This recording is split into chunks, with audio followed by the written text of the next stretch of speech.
Первое, что нужно сделать, это немного порыхлить почву под растением в диаметре примерно.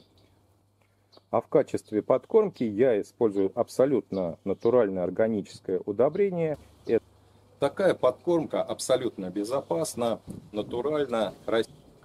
Здравствуйте, мои дорогие друзья, гости, подписчики моего канала, садоводы и огородники.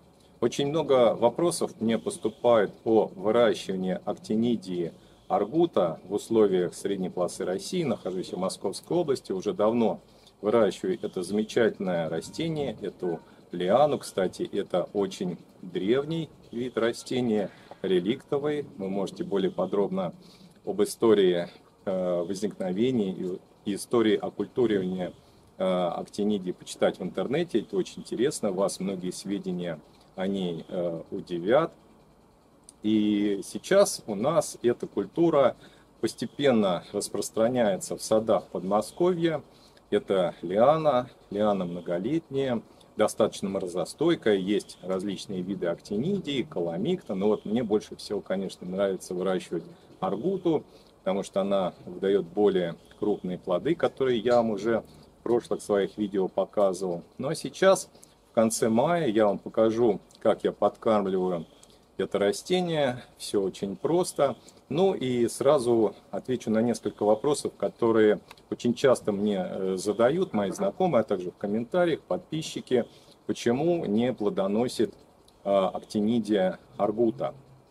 Дело в том, что для этого растения нужно иметь одно мужское растение на несколько женских. Когда будете покупать либо заказывать в питомниках актинидию, вот обязательно покупайте не только женские растения, но и одно мужское. Одно мужское обычно на 5 женских. Ну вот, как правило, выращивают обычно одно мужское и рядом между мужчиной сажают 2 женщин. То есть вот такое растение, которое не будет у вас плодоносить, если рядом не растет растение актинидия аргута с мужскими цветочками, чтобы было опыление.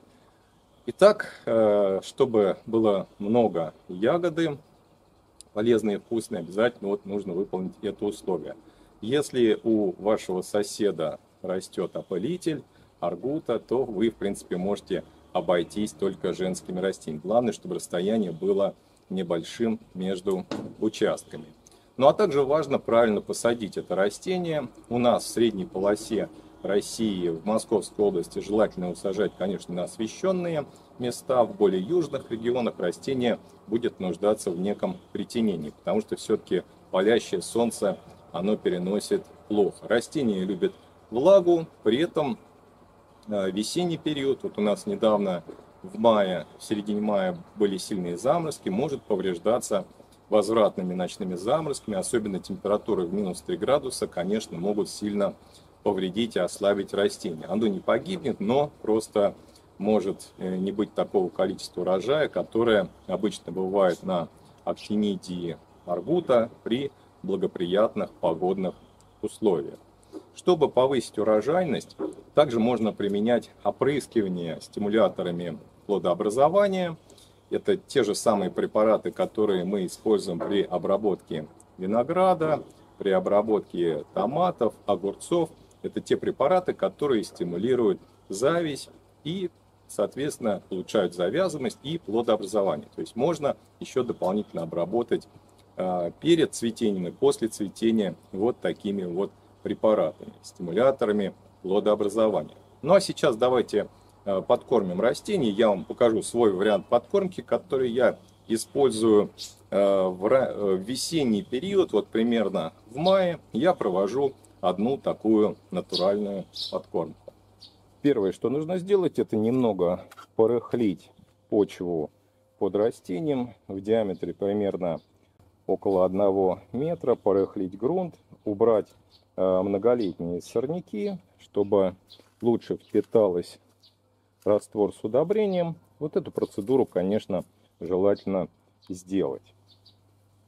А в качестве подкормки я использую абсолютно натуральное органическое удобрение. Это настой гранул конского навоза. Можно также использовать птичий помет, коровий навоз. Это не столь важно. Главное, по инструкции замочить гранулы, они, кстати, продаются практически в любых садовых центрах, замочить гранулы навоза либо помета в воде.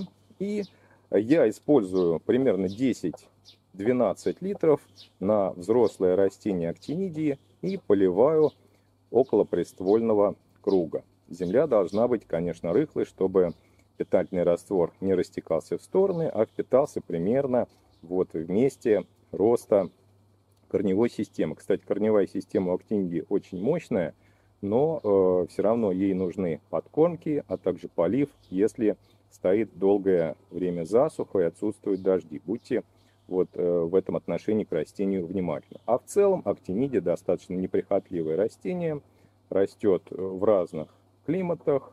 Главное знать агротехнику и создать благоприятные условия для роста и развития актинидии. Такая подкормка абсолютно безопасна, натуральна, растением хорошо усваивается. Проводить ее можно 1 либо 2 раза в зависимости от плодородия ваших почв. Если у вас богатые жирные черноземы, то достаточно одной такой подкормки. Если же у вас бедные почвы, содержащие большое количество песка и небольшой слой гумуса, то тогда, конечно, такие подкормки желательно проводить 2 раза. В весенний период примерно в мае, либо в начале июня, в зависимости еще от климата, в котором вы находитесь. Можно смещать либо в более ранние сроки, либо в более поздние, если вы находитесь в более прохладном климате. Всем большое спасибо за просмотр. Я надеюсь, что данное видео было вам интересно, а самое главное полезно. Хороших вам урожаев!